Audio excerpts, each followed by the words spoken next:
Con ustedes, la palabra viva. Ponernos el escudo de la fe, es hora de ponernos el casco de la salvación, es hora de armarnos para vencer en el nombre de Jesús, para vencer en el nombre de Jesús. Con el pastor Santiago Castellanos. Detenernos en el Antiguo Testamento. Entonces, Albert, ya puedes poner el primero o el segundo ahora. Si llega o no llega.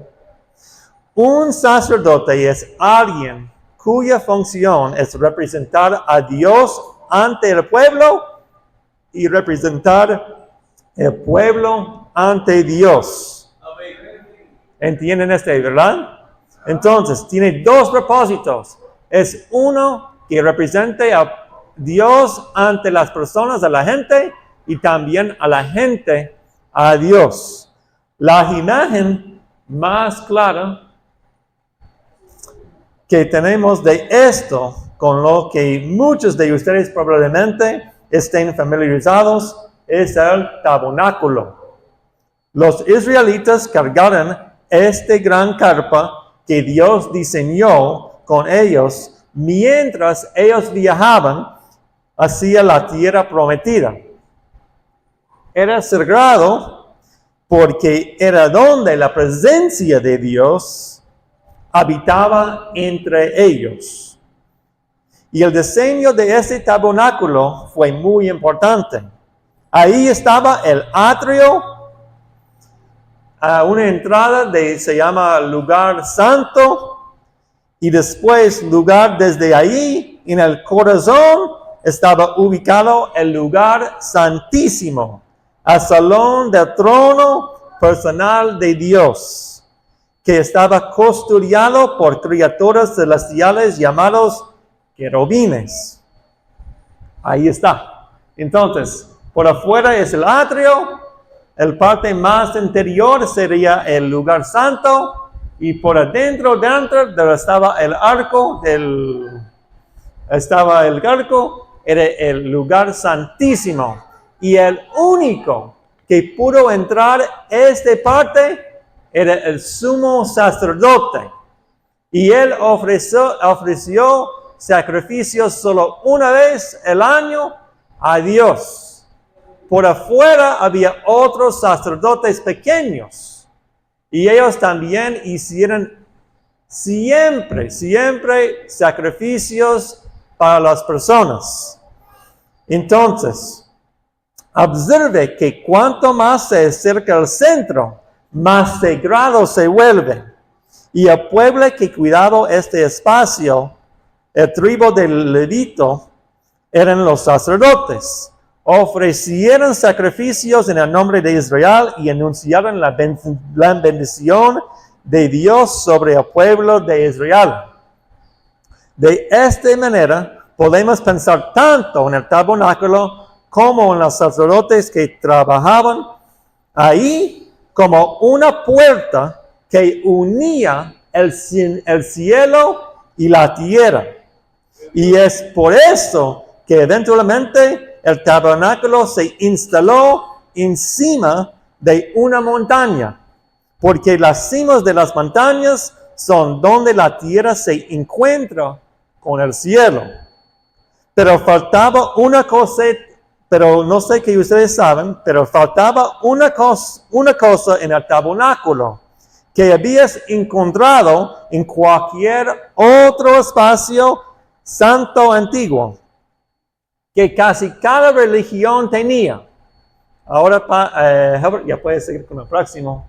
Dentro, ahí en el arco, usualmente debe sentar un ídolo del Dios que las otras religiones alababan. Pero en este espacio no había un ídolo de Dios. Amén. ¿Y saben por qué? Me imagino si saben. No había imágenes de ídolos que representaran físicamente a Dios. Pero sabemos que el Dios de Israel les ordenó explícitamente que no hicieran imágenes ni ídolos. Hay una razón por esto. En la Biblia, toda la humanidad es la imagen de Dios. Aprendemos esto en las primeras páginas de la Biblia. En Génesis 1:7 dice: y Dios creó al ser humano a su imagen. Lo creó a imagen de Dios. Hombre y mujer les creó. Entonces, el sumo sacerdote que estaba allá, hecho en la imagen de Dios, era el representante. Era el imagen, el ídolo de Dios, hecho en su imagen. Entonces, ahí nos encontramos los primeros, Adán y Eva. Y ellos habitaron en el huerto, en la tierra de Edén. Y su historia se cuenta de tal manera que muestra que Edén es lo representante del tabernáculo posterior. Entonces, cuando encontramos Adán y Eva, el hombre y mujer, hecho en la imagen de Dios, los ídolos de Dios en el huerto, en el jardín de Edén, podemos ver que es lo mismo del tabernáculo. Y vamos a ver por qué este es muy importante a relación con Jesús más tarde. Entonces, ahí en el jardín, en el tierra de Edén, este es el atrio, el espacio fuera del tabernáculo. Por adentro hay el jardín. Ahí está el verde claro, el lugar santo. Y el centro, donde estaba el árbol de la vida, era el lugar santísimo, donde Adán y Eva tenían una relación cara a cara, rostro a rostro, con Dios, con su presencia ahí. Es santísimo. Es lo mismo del lugar santísimo en el tabernáculo. Es muy importante. Más adelante en la Biblia se menciona que el Edén estaba ubicada en una cima de las montañas. A Adán y Eva se les dijo que cuidaran esta tierra y todo lo que había en ella mientras vivieron en presencia de Dios. Amén.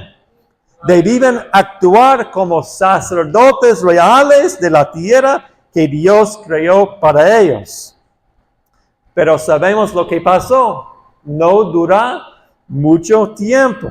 Adán y Eva pecan y son expulsados del jardín, donde Dios coloca querubines para que guarde la entrada al jardín en el que vivían. Y ahí están los querubines guardando el jardín de Edén. Ellos ninguno puede entrar otra vez y estar en la presencia de Dios, porque ellos no son santos. Entonces, ese es lo mismo que estaba ahí en la vela de la tabernáculo. Había dos imágenes de querubines y también los querubines encima del arco. Y aquí es donde comienza la historia de nuestro gran sumo sacerdote. Ahí mismo en el principio, para que los humanos una vez más puedan recuperar el exceso, el cielo en la tierra. Y vamos a ver en Génesis 3:16. 15. Y 3:15 de Génesis dice: pondré enemistad entre tú y la mujer, y entre tu simiente y la de ella, y su simiente te aplastará la cabeza, pero tú le morderás el talón. ¿Qué está diciendo Dios en este momento? Que eventualmente alguien va a morir para la humanidad. Pero también este hombre, semiente humano, te aplastará y matar este serpiente, este pecado. Uno para siempre. Y este es un señal del sacrificio que se hará en favor de la humanidad, que a través de este sacrificio el poder del pecado también morirá con él. Muchos años después de Adán y Eva nos encontramos con Abraham y Sara. Y Abraham y Sara se les hace la promesa de recibir una tierra, un nuevo Edén. Y que la bendición de Dios será grande sobre ellos. Y la bendición no es solo para ellos, sino para toda la humanidad, que fluirá a través de ellos hacia todo el mundo. Este hace que la familia de Abraham sea como un sacerdocio. En los viajes de Abraham encontramos una figura extremadamente importante, pero misteriosa. Y aquí estamos en Génesis 14, 17 a 20. Si quieren leer conmigo, yo espero un momento. En Génesis 14, 17 a versículo 20. Dice, cuando Abraham volvía de derrotar a Kedorlaomer y a los reyes que estaban con él, el rey de Sodoma salió a su encuentro en el valle de Sade, es decir, en el valle del rey. Y Melquisedec, rey de Salem y sacerdote del Dios Altísimo, le ofreció pan y vino. Luego bendijo a Abraham con estas palabras: que al Dios Altísimo, creador del cielo y de la tierra, bendiga a Abraham. Bendito sea el Dios Altísimo, que entregó en tus manos a tus enemigos. Amén. Entonces, después de regresar victorioso de la batalla, un rey sale al encuentro de Abraham. Pero la Biblia nos dice que él no es solo un rey, también es un sacerdote. Más importante aún, es un sacerdote de Dios Altísimo. Un sacerdote del mismo Dios que Abraham. No sabemos cómo conoce a Dios y tampoco cuál es su linaje, pero él bendice a Abraham y Melquisedec le ofrece a Abraham un banquete de pan y vino y reconoce que Dios le dio a Abraham la victoria y lo bendice ahí. Este es un sacerdote supremo, porque él es antes del tabernáculo, él es antes de Aarón, antes de la tribu de Levito. Entonces, él es el linaje perfecto. A cambio, Abraham le da a Melquisedec 1/10 de todo lo que tiene, como los israelitas le dan a los sacerdotes en el tabernáculo o en el templo. Entonces, vemos que los sacerdotes incluso existían muchos años antes de lo que estaban en el tabernáculo. Y irónicamente, Melquisedec es de la tierra de Salem, dice la Biblia. Y este Salem es una abreviatura de Jerusalén, donde finalmente se construyó el templo, que es la capital de la nación de Israel. En el tiempo posterior a Abraham, el pueblo de Israel, de Dios, los israelitas son esclavizados. Solo esperen un momento. Hablo mucho. Y si el Santiago puede, por supuesto, responder, que el canchito no habla mucho. Entonces, para practicar unos 45, ya cuesta más, mucho más. Ok. Entonces, en el tiempo posterior a Abraham, el pueblo de Dios, los israelitas, son esclavizados bajo el faraón en Egipto. Dios levanta a un hombre llamado Moisés para representarlo ante faraón y mediar en nombre de Israel. Como tal, asume un oficio sacerdotal para la nación de Israel y para Dios. Dios obra maravillas y señales a través de Moisés y guía al pueblo de Dios fuera de la esclavitud y hacía el desierto. En el desierto, Moisés y los israelitas llegan al monte Sinaí. En el monte Sinaí de Dios que interceden a favor del mundo ante Dios. Al igual que Adán y Eva iban a ser los sacerdotes del mundo allá en el jardín de Edén. Moisés asciende solito al monte Sinaí. Y podría mostrar el siguiente. Ahí está. Entonces, en el monte Sinaí podemos ver que es otra representación del tabernáculo, el lugar santísimo, donde el sumo sacerdote Moisés puede encontrar Dios y su presencia, cara a cara, rostro a rostro. Ahí está el lugar santísimo, el más alto, donde Jesús entró. Es como el lugar santísimo del tabernáculo. También por medio Moisés llevaba sus sacerdotes pequeños, los otros líderes con él. Y este es el lugar santo, porque Dios dijo que nadie se acerca, solo Moisés. Ellos se quedan más abajo. Y al fin, el pueblo de Israel, la gente era ahí en la carpa del monte Sinaí. Ellos mantienen como en el atrio por afuera. Entonces, y ahí en la cima, Moisés recibe los 10 mandamientos, siendo los 2 primeros que Israel no tendrá los otros dioses y que no serán estatuas de ídolos, porque ellos son sus imágenes.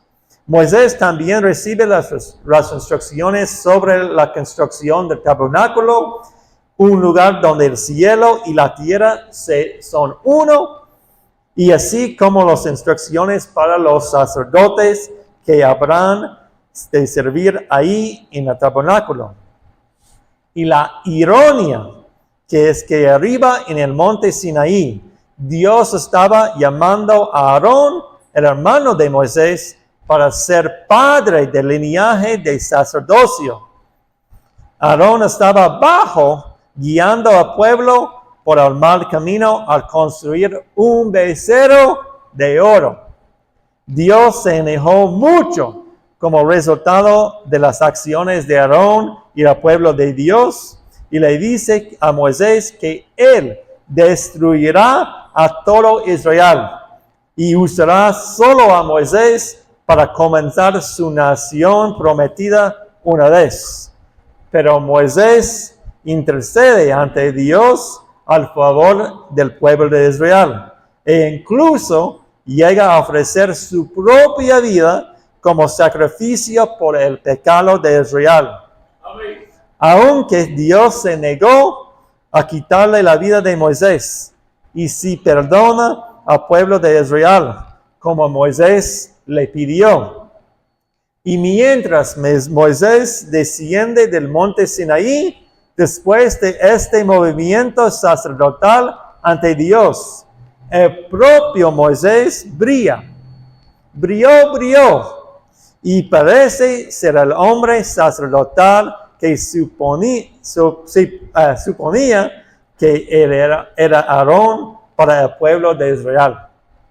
Es después de esto que se instala el sistema del tabernáculo, para israelitas. Y enseguida los sacerdotes terrenales, Aarón y sus descendientes, comienzan a arruinar el oficio, lo siento, que se suponía debían tener el gran diseño de Dios. En el primer día de trabajo, los hijos de Aarón, ellos no hacen su trabajo correctamente. Y Dios los mata directamente ahí en el lugar santísimo. Empezamos a ver, y me imagino también que los israelitas también lo hicieron. En este sistema sacerdotal terrenal simplemente no va a funcionar. Necesitaban un hombre como Moisés que estuviera dispuesto a dar su vida para ellos. Incluso Moisés no vivía una vida perfecta. Y el que le impide entrar a la tierra prometida de Dios. Y luego tenemos nuestro ejemplo final ante Jesús. El pueblo de Dios llega a la tierra prometida. Ahí ellos nombran un rey y establecen un reino, los que nos lleva a nuestra última figura importante en la historia de Israel, el rey David.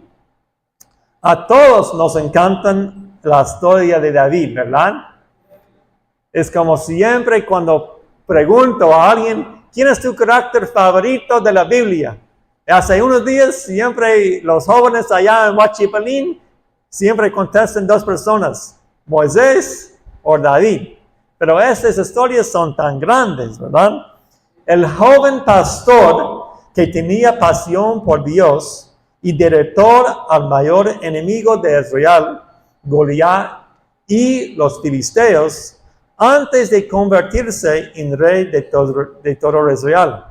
Pero como rey, David establece a Jerusalén como la capital de Israel.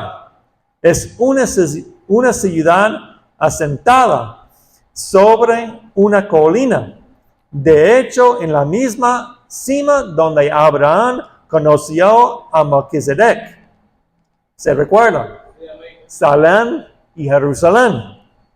David lleva el tabernáculo a esta ciudad en la cima de una colina para que sea el lugar de la presencia real de Dios. Y durante esta inauguración del tiempo del Dios, David baila y celebra, como el coro ya estaba cantando hoy en día, ¿verdad?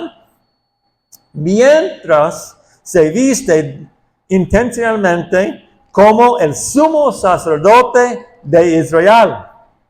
Ahí en puro blanco, con su vestido de también morado, y David ofrece sacrificios y brinda un gran banquete para todo el pueblo mientras él los bendice. David en este momento está actuando como un sacerdote en este sentido. Y Dios está muy complacido. Dios incluso promete que del linaje de David surgirá un rey que reinará para siempre. Construirá el nuevo Adán definitivo y un templo para la presencia de Dios. David cantó en este futuro descendiente suyo en un cántico que conocemos como Salmos 110. Ahí David recuerda la promesa de Dios de tener uno de sus descendientes gobernado a la diestra de Dios y que este futuro rey será un sacerdote como Melquisedec. Y vamos a leer este salmo porque va a ser muy importante en la vida de Jesús. Entonces, ¿me sigues por allá? En Salmos 110, uno famoso, dice, así dijo el Señor a mi Señor, siéntate a mi derecha hasta que ponga a tus enemigos por estrado de tus pies. Que el Señor extiende desde Sión el poder de tu cetro. Domina tú en medio de tus enemigos. Tus tropas estarán dispuestas al día de la batalla, ordenadas en santa majestad. De las entrañas de la aurora recibirás el rocío de tu juventud. El Señor ha jurado y no cambiará de perecer. Tú eras sacerdote para siempre, según el orden de Melquisedec. El Señor está a tu mano derecha, aplastará a los reyes en el día de su ira, juzgará a las naciones y amontonará cadáveres, aplastará cabezas en toda la tierra, beberá en un arroyo junto al camino y por lo tanto cobrará nuevas fuerzas. Lamentablemente, al igual de Moisés, a pesar de lo malo que Dios era David, tampoco logró vivir una vida perfecta. Conocemos su fracaso. Él peca con Betsabé y mató Urias. Desvía a sus hombres y provoca gran ira al Señor. En el momento de la ira de Dios, cuando Dios estaba derribando del pueblo de Israel delante de él, David clamó al Señor para que se arrepienta y lo mate en nombre del pueblo. Dios ceda una vez más y es aquí donde se allana en el camino para el futuro desciendo prometido de David, al máximo profeta, sacerdote y rey. Pero la pregunta es, ¿cómo puede Jesús corregir todo lo que salió mal? Los sacerdotes originales de Dios, Adán y Eva, le fallaron. Y los fracasos continuaron desde Abraham, Moisés, David y también los sacerdotes que sirvieron en el tabernáculo y el templo. Ellos eran tan malos que Dios tuvo que proporcionar a los sacerdotes del templo una manera de sacar sus cuerpos del lugar santísimo si morían mientras servían ahí una vez al año para ofrecer sus sacrificios en el nombre de Israel. Ustedes saben esto, ¿verdad? Que ellos ya ataron unas campañas. También había un lazo ahí en su cinturón. Y cuando ellos entraron al lugar santísimo una vez al año, si los campañas quitaran de señalar y hacer como una bulla, ellos supieran, este hombre, Ishkamik, como decimos aquí. Ellos jalaron el lazo y quitaron el cuerpo. Lo bueno es que todas estas historias que acabamos de discutir apuntan hacia un tiempo en el que el mundo tendrá un verdadero sumo sacerdote real, lo que nos lleva a Jesús. Entonces, en el Juan 1:14 se nos dice, el verbo se hizo carne y habitó entre nosotros. Esta es una noticia increíble. El lenguaje de Juan aquí en realidad nos muestra que Jesús es el sumo sacerdote. La palabra donde dice habitar entre nosotros, en realidad es el mismo palabra tabernáculo.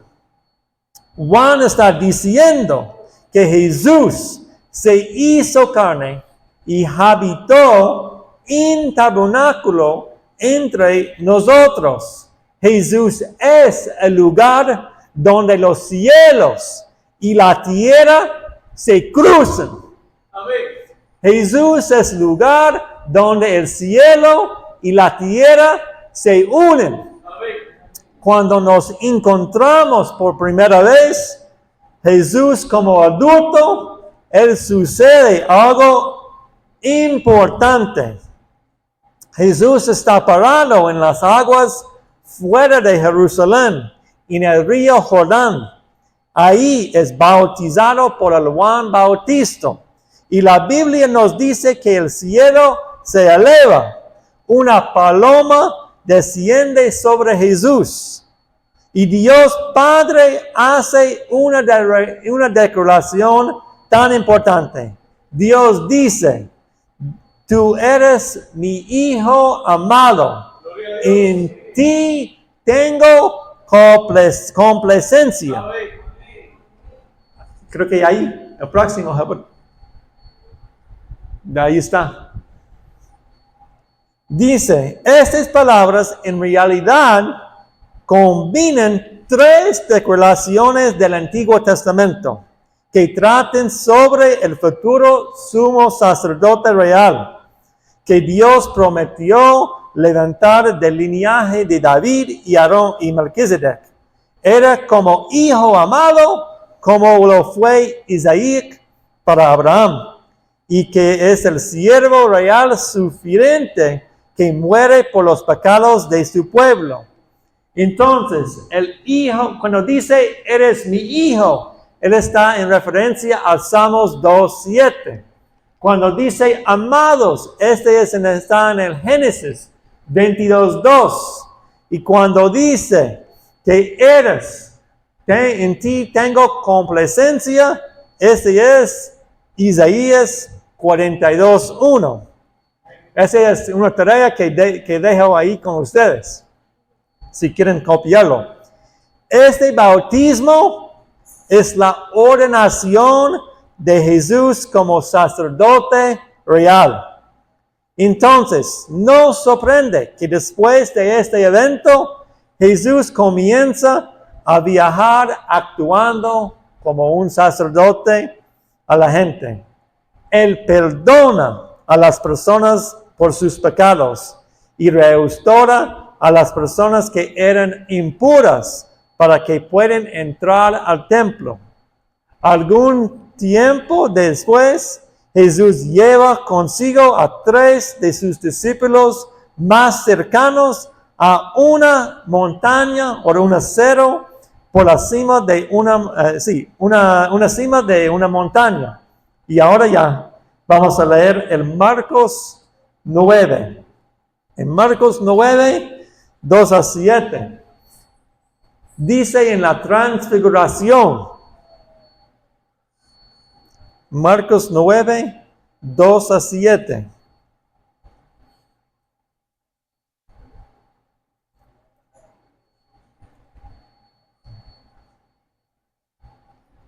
Dice allí, 6 días después, Jesús tomó consigo a Pedro, a Jacobo y a Juan, y les llevó a una montaña alta, donde estaban solos.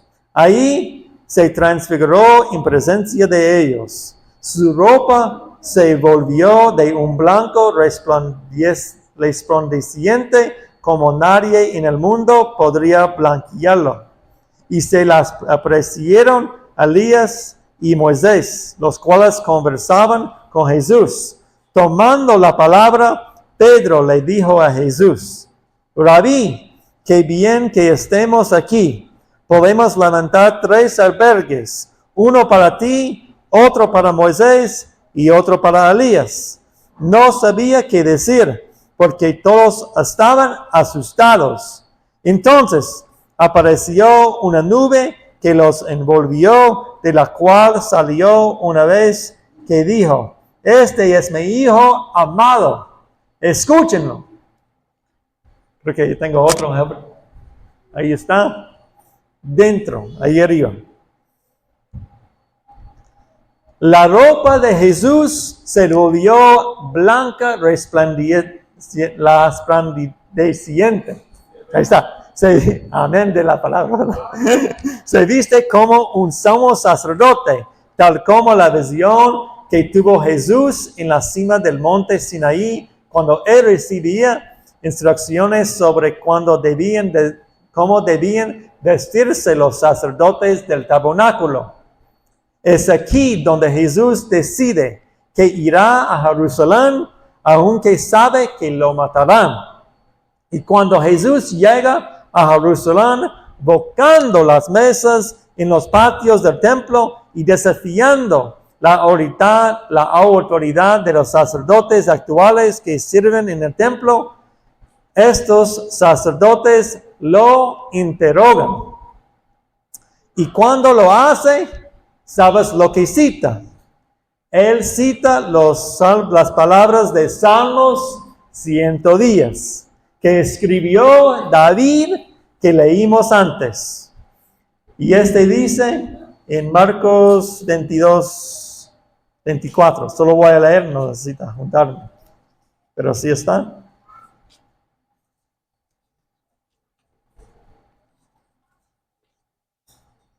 Lo siento, Mateo 22. No, Marcos.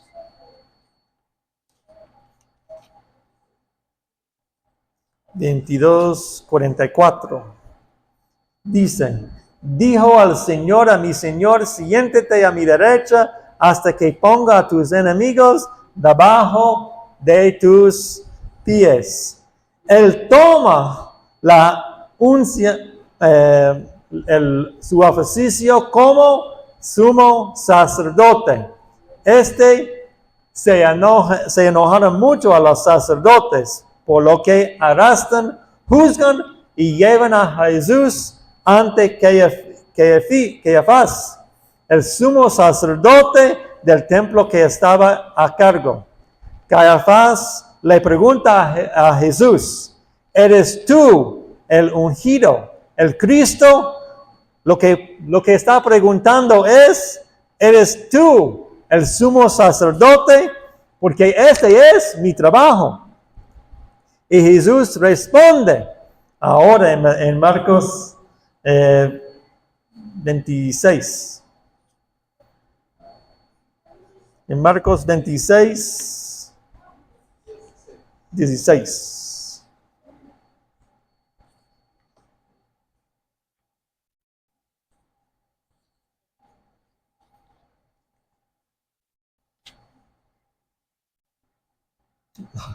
Mateo 26.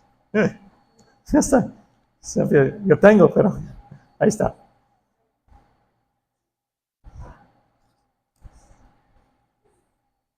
Ahí está.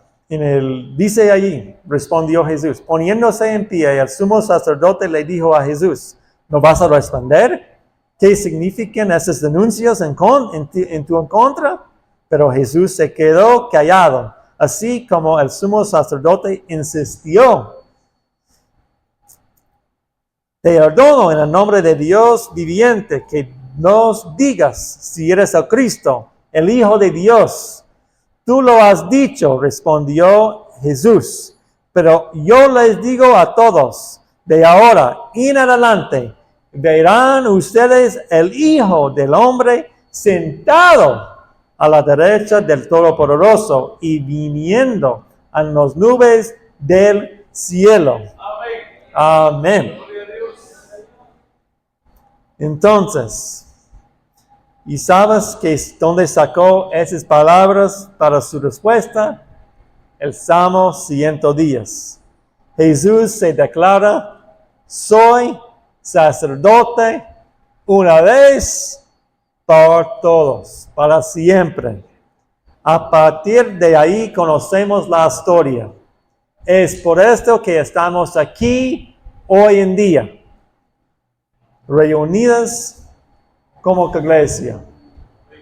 Jesús, en lugar de ser exaltado, Él está sentenciado a la muerte. como prometió en Génesis 3:15, el muerte de cruz.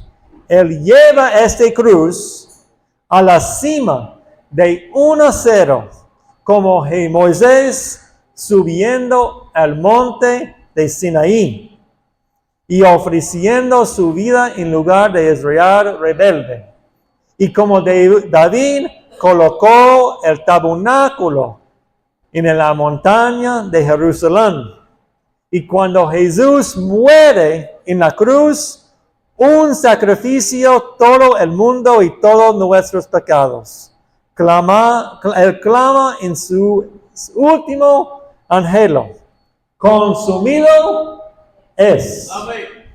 Mientras lo hace, la cortina del templo se rasga, se rompe en dos, para que ahora las bendiciones del templo, la presencia misma de Dios, puede fluir fuera del templo para toda la creación. Amén. Y Albert, creo que hay otro. Vamos a ver, ahí está. En 3 días, cuando Jesús resucita, les enseña a sus discípulos todo lo que acaba de suceder, porque sucedió de esta manera, y luego les encarga ir por toda la tierra para ser sus sacerdotes personales para todo el mundo. Es por esto que usted y yo aquí hoy tenemos las palabras de 1 Pedro 2:9. Hoy declarando que ahora somos un pueblo escogido, una nación santa, un pueblo que pertenece a Dios. Y lo más importante, somos un sacerdocio real, embajadores de este mundo. Representamos a Dios a las personas y representamos a las personas ante Dios. Entonces, yo quiero darles unas felicidades. Cuando el Santiago me preguntó para hacer esta charla, yo pensaba de los tres, como el profeta, el sacerdote y el rey. Y ya como explicando a Albert anoche, yo me siento más como profesor hoy de predicador, porque ustedes son mis alumnos. Entonces, no tengo certificado, pero ustedes ya aprendieron un montón que es el sacerdote desde el principio, y ahora llegamos a quién es el gran sumo sacerdote. Amén. Y ahora seguimos otra vez de Hebreos, porque después de tener este gran entendimiento que ustedes lograron hoy, podemos leer el Hebreos 4 otra vez. Ahora ustedes pueden ver desde el principio con Edén y Eva en el jardín, después con Abraham en el tabernáculo, Moisés en el monte de Sinaí. Todo el significado de esas palabras de este texto. Y vamos a leer otra vez más. Dice ahí en Hebreos 4:14, por lo tanto, ya que en Jesús, el Hijo de Dios, tenemos un gran sumo sacerdote que ha atravesado los cielos, formémonos a la fe que profesamos, porque no tenemos un sumo sacerdote incapaz como compadecerse de nuestras debilidades, sino uno que ha sido tentado en todo de la misma manera que nosotros, aunque sin pecado. Así que acerquémonos confiadamente al trono de la gracia para recibir misericordia y hallar la gracia que nos ayuda en el momento que más la necesitemos. Todo sumo sacerdote es escogido de entre los hombres, pero no Jesús. Él mismo es nombrado por representar a su pueblo ante Dios y ofrecer dones y sacrificios por los pecados. Puede tratar con paciencia a los ignorantes y extraviados, ya que él mismo está sujeto a las debilidades humanas. Por tal razón se ve obligado a ofrecer sacrificios y por sus propios pecados, como también por los del pueblo. Nadie ocupa ese cargo por iniciativa propia, más bien lo ocupa el que es llamado por Dios, como sucedió con Aarón. Tampoco Cristo se glorificó a sí mismo, haciéndose sumo sacerdote, sino que Dios le dijo: tú eres mi hijo, hoy mismo te he engendrado.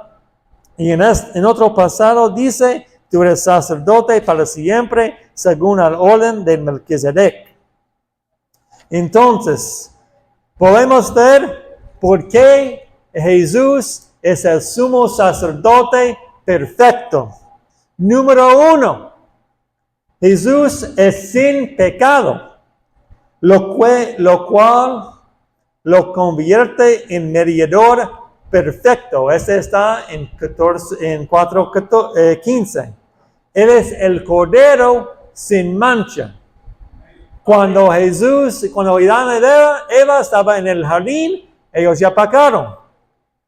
Cuando los otros sacerdotes estaban en el tabernáculo, ellos, antes de entrar, ellos hicieron un sacrificio para lavarse, para purificarse, antes de entrar al lugar santísimo.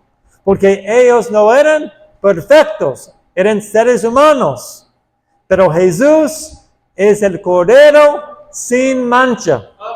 Él es el hombre que vivía los que nosotros no pudimos. Él no pecó, Él es el mediador perfecto. Número 2, Él no era un sacerdote común y corriente, ni un descendiente de Aarón y todos los sacerdotes caídos de los levitas, sino más bien el orden del Melquisedec. Y se recuerdan, este es un linaje real y superior de Aarón, porque desde el principio del tiempo existía este linaje. Y número 3, el sacrificio de Jesús fue uno para todos. No era algo que necesitaban hacer conseguido y después todo el tiempo para todos los pecados. Era uno para siempre, no continuo como el Antiguo Testamento. Y sabemos por qué hicieron un sacrificio de un animal sin mancha. Y la cosa de estos animales que ellos usaron en el Antiguo Testamento, especialmente en la Pascua de esa temporada, era una oveja que ellos hicieran y crecieran dentro de la casa, que hace tiempo se hizo como una mascota a la familia. Imagínate de decir a alguien, una familia hoy, que tú necesitas matar a tu chucho favorito en este momento. Ay, las lágrimas ya empiezan a caer, ¿verdad? Es que cuando un animal que está muy a la par de la familia, podemos sentir a su cariño, a su amor. Era lo mismo con un cordero, con estas personas durante la Pascua. Entonces, el propósito de ese sacrificio era, número 1, que la gente entendía que el pecado es costoso. Es costoso. Vale mucho. No es algo pequeño. No podemos decir, mire, este es un pecado liviano. Todo el pecado es una gran mancha adelante en los ojos de Dios. Número 2, que la gente entendía que el costo del pecado es la muerte. Como dice Pablo en Romanos ahí. Cada pecado, la resulta es la muerte. Cuando la gente pecaron contra Dios, el cordero necesita morir. Y número 2, que el único pago es la sangre. La único pago es la sangre. Ese es el único Dios que puede aceptar. Por esta razón, el sacrificio de Jesús es completo. Él es el Cordero sin mancha. Él derramó su sangre en la cruz. Y cuando Él estaba allá, en la cima, muriendo por nosotros, la gente entendía. Seguramente era el Hijo. Seguramente era el Cordero. Y Él es el tabernáculo. Él es Dios con nosotros.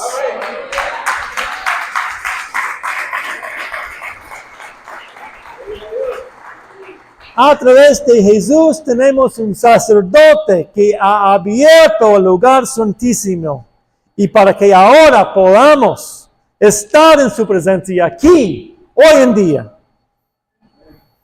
Entonces, al fin, hermanos, quiero animarles con este versículo. Más tarde allá en Hebreos. ¿Y por qué hizo Jesús todo esto? Ahí en Hebreos 10. ¿Qué es cómo podemos responder a esto?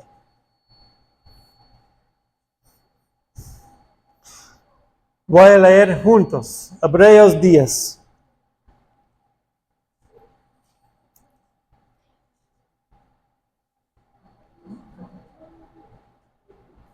(19 a 26).